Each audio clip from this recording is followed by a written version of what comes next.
I'm writing to ask for help. My son-in-law Iltmush has hired assassins to kill me. My son-in-law is a proven warrior, has the army at his side, but in his sense of it, I want to die.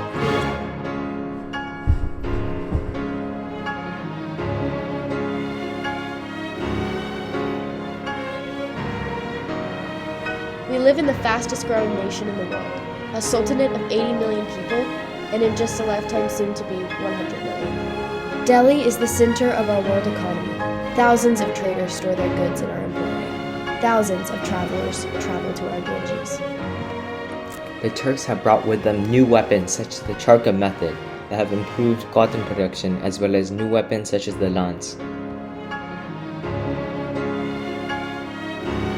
Their ways are not ours. They wear different clothes, speak in different tongue, and see our Vedas as nothing but a book. And yet they live in our land, dine on our foods, and sleep on our beds. We must expunge them from their city like the parasites they are.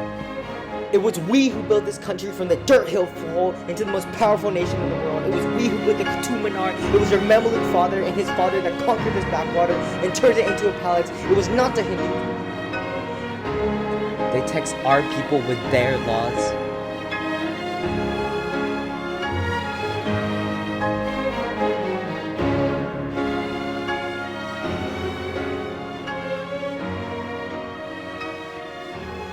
This is where we hold them! This is where we fight! This is where they die!